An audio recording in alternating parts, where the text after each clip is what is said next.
Hi there. Welcome back to WOFOW, Woman of Faith on Wheels. This is Daphne. This is full-time RV living, challenges, answered prayers, and blessings. Part 2. Recap of part 1. I left off talking about hugs and such blessings hugs were that I didn't realize how much I missed hugs until I was receiving them from my daughter. And they truly were a blessing. Those blessings came after some extreme challenges in the way of extreme back pain, which left it hard for me to move, let alone walk, which brought me to doubt whether God was going to allow me to continue on this journey or not.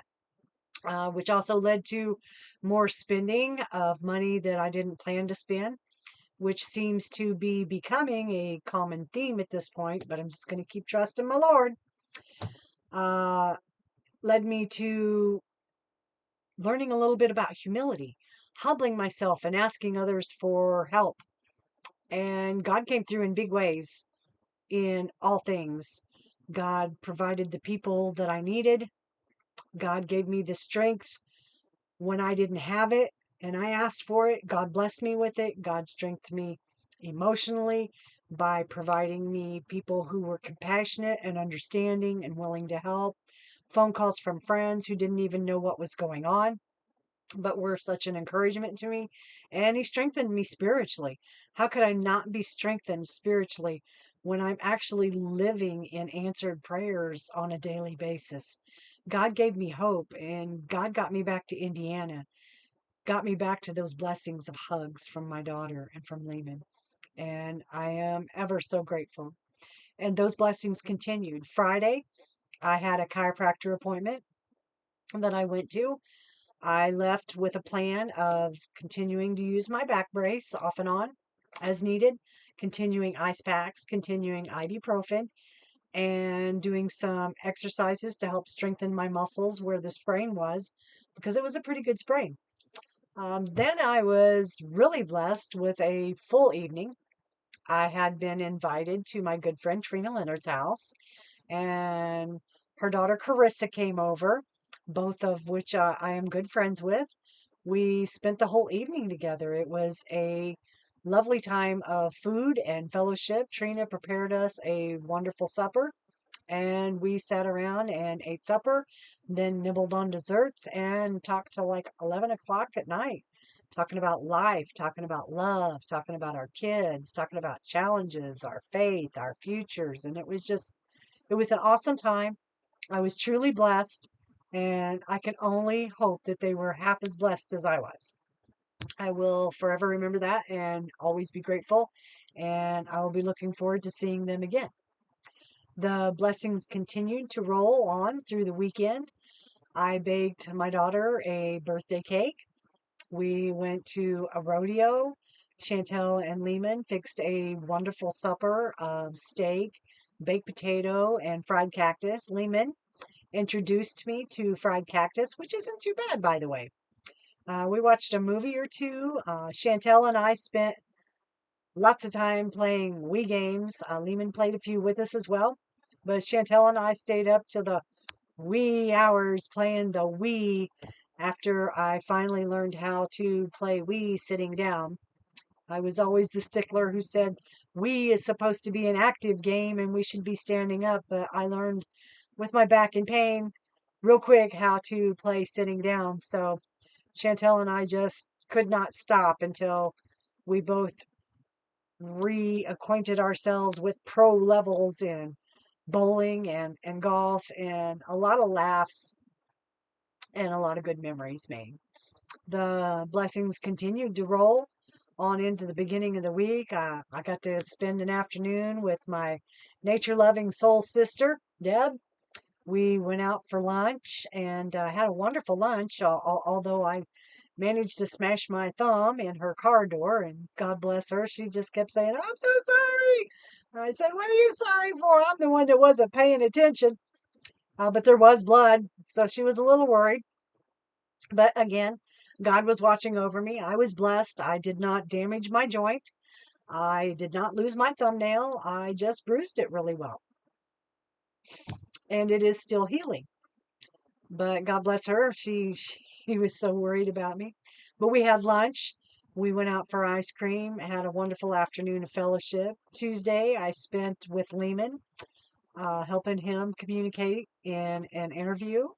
And then I had another chiropractor appointment. Lehman came back and put the hitch receiver back in my truck so I would be ready to hook up and pull out Wednesday. And Chantel helped me with the rest of the hookup and helped me put a sway bar back in that came out since I was lacking in the oomph and my back was hurting. And then there were a few tears and I took off on Wednesday about 10:30 a.m. headed to Davenport, Iowa, actually. I chose to take a longer route because Wisconsin had been experiencing a lot of flooding and I did not want to end up in one of those areas. So I made it to Davenport, and I do not even remember the name of the campground I went to, but their rules were a little different. They expected you to go pick your own spot, unhook, come back and register. So there I am, I'm in there ready to register, and they're telling me that, and I'm like, is there any way you can make an exception to that rule? I'm like, I pulled up my shirt and I showed him my back brace. I'm like, was really hoping for a pull through spot that I didn't have to unhook because I'm just going to be in and then out first thing in the morning. And God bless them. They were compassionate and merciful and set me up and let me do that. So Thursday morning, I was able to take off from Davenport, and that was a real blessing. Although I was really blessed while I was in Crawfordsville area at my daughter's by a friend who blessed me with some fuel money because she knew that I'd been spending extra money. I have been bouncing a lot of things off of her, and I've been completely honest with her about everything and where I stand and what I'm doing and how it's going and what my plans are. Because she is the one person I've always been able to do that with. She doesn't judge me in anything. She's been nothing but supportive to me. So I was able to use that money, and God provided me both fuel stops, gas with a price of less than $3.40 a gallon. And that was after coming through Illinois, where the cheapest gas I could get was $4.16 a gallon. That's a huge difference. So from Davenport, I took off and I headed to Meyer Big Island State Park in southern Minnesota. If any of you are followers, that is where the beautiful video of the deer on my shorts came in at. That video was taken about 15 minutes prior to a big storm rolling through that had already been spitting out 70-mile-an-hour winds and hail in the diameter of an inch and a half. And when she came rolling in hot with hail right away. But I was blessed that it was only pea-sized hail. The wind was horrible. I was looking at the trees, and I went over and I sat down on my bed with my dog and I cuddled Cooper and I just pet him, and then I just kept praying to God. Please, God, watch over and protect us. Please, God, watch over and protect us. Please, God. And I did that. I know I did that for like 10 minutes because it's all I knew to do. I didn't know anything else. So um, we were very blessed. I think that we only got the edge of the storm, and then we got a lot of rain, and nothing was damaged, and God watched over us and blessed us yet again. So Friday morning we got up. It was the last day of travel before arriving here at my work camping spot for the season. And I was so happy once I got here, especially after a oopsie I made down the road, that I actually hugged my boss. I was like, I'm so happy to be here. Don't doubt me. Which I'm sure might have been a little awkward for her, but I think as time goes along, she'll realize I'm not that awkward. I'm just full of God's love and kindness, and I'm just a happy being. I'm grateful. I'm grateful to be alive. I'm grateful to be on this journey. I'm grateful that God keeps getting me this far, and that God keeps providing. And provide He does. Once I got here, she gave me my spot. As soon as I got over here, one of the other older gentlemen came over guided me in my spot, helped me unhook, helped me put the hitch receiver in my pass through. I was good as gold. It was just work campers are at this point, work campers are the best. They jump right in and they help one another. And I am so grateful for that. And what a blessing that is. So that evening, I decided I needed to go ahead and get groceries because I was running on. I try not to have a whole lot of groceries and a whole lot of weight in my camper when I travel because I'm not where I'm a little over where I'd like to be traveling. I mean, I'm within my weight limit, but closer than I'd like to be. So I don't carry much food with me, just enough to get me through my stops. Simple things like ham salad or some hamburgers or something. But I was really itching for some tacos, so I knew I wanted to go ahead and get my groceries. And after talking to my new boss, Walmart's like 40 miles away, and the two closest grocery stores are a little pricey.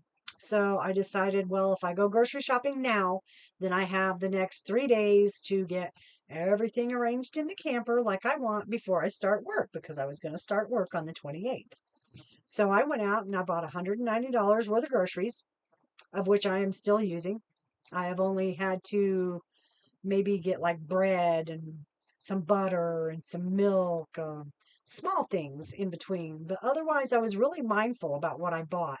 When I bought meat in bulk, I bought like hamburger, and I was like, I can do tacos with it. I can do chili with it. I can do grilled hamburgers with it. Eggs is always a good commodity. I can have omelets. I can have scrambled eggs. I can have just egg sandwiches, et cetera, et cetera. So I was just, with everything I bought, I was really mindful of how I can do plenty of meals to last me more than a month. And I am still at that point, more than a month. I mean, I've got burritos up there. I've got corn up there. I feel really good about how I spent that money, and I won't have to spend that much again. I'm thinking for at least another month because I have enough stuff. I really do. Plus, I have made some very good friends. I have been blessed with some wonderful people here. The next day, I was actually approached by another one of the work campers who fills propane tanks. Came over and asked how I was doing, if maybe I needed a propane refill. And I'm like, I don't know. I've been using it for a couple of months. I don't know how much I've used. So we managed to get the tank off and realized I really hadn't used that much. But when we put it back on, we realized I had a leak. I managed to spring a leak in my pigtail hose in a spot that I could not replace. 2 years old. This hose, 2 years old and no good. So the next thing was getting it off so that I could take it with me and get the exact size that I needed. That was a trial in itself, which I did on Sunday. Now, I don't know how much you know about campers, but there's not a lot of stability on the metal part on the front, which is where the regulator was screwed to. And that part goes into the regulator, and then the other part goes into the propane tank.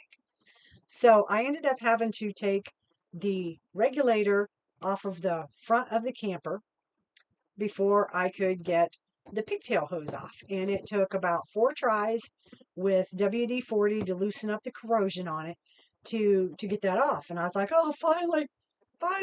And then I went 3 different places, probably because I don't know the area and I'm not familiar with who sells what, but 3 places before I found the pigtail hose and attachment that I needed. So I got back, I got that put on, and I was really pretty happy about that because I did it all by myself. I even put fresh butyl tape underneath it, screwed it in, put the sealant around it, took a baggie and some duct tape and put over that because we were expecting rain. Trust me, I was trying to put that off, but number one, I wanted tacos bad.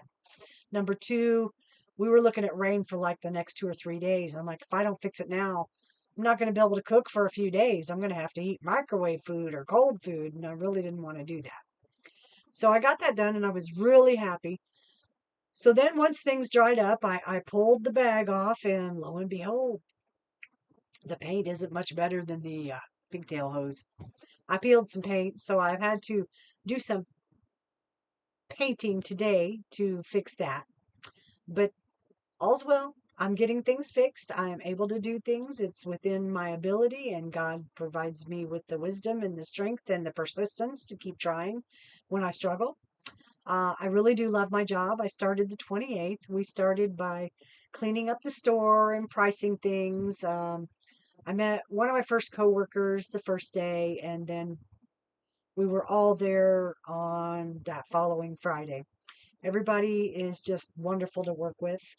One of my coworkers has been a recent heart transplant survivor of 3 years now, who is just the epitome of strength in my eyes. And she keeps moving forward.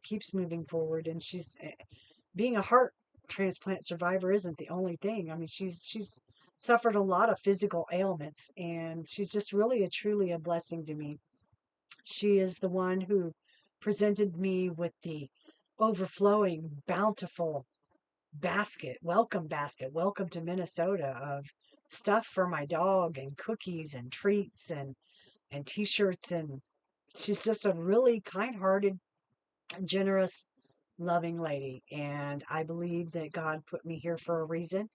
And I believe God put her here for a reason. We have recently gone out and picked up another kayak. She would like me to be her kayak buddy this summer, which I am ecstatic about because I wanted to bring my kayak, but I don't have the space for it or the ability to put it anywhere to bring it with me. So I'm overjoyed that I'm still going to have the opportunity to kayak, and that I'm going to be able to be with somebody who also loves those things and who is so kind-hearted. I know I'm here for a reason, and she may be part of that reason. Just somebody to share time with, somebody to help. And she has helped me a lot already. She is so kind. She is so generous. And I am so grateful that God has brought me here. My slogo, my logo is Woman of Faith on Wheels.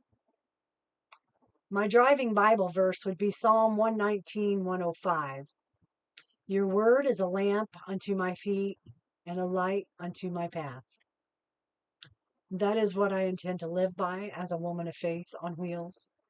And I just want to reflect on a few verses that all these blessings throughout all these trials, throughout the fact that I'm not getting the hours I had hoped I would get, that with that being said, I know I don't need to worry because I know God's going to provide. I listed a few verses.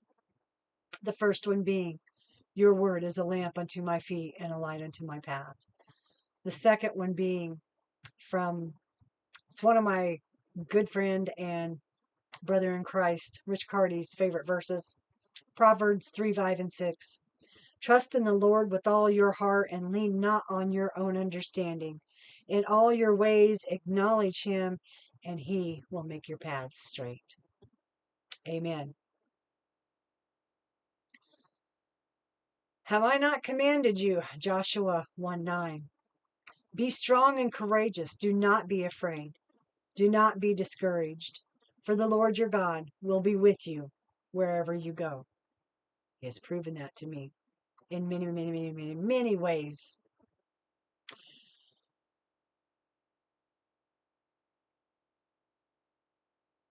God bless you. Thank you for coming to my channel. If you find any of this inspiring, hit subscribe, hit like, share me. I just want to share God's word. I want to share my testimony. I want to prove that God is still working in everyday life, and I'm living it every day, and God is working in my life every day, and I am eternally grateful. May you all be blessed.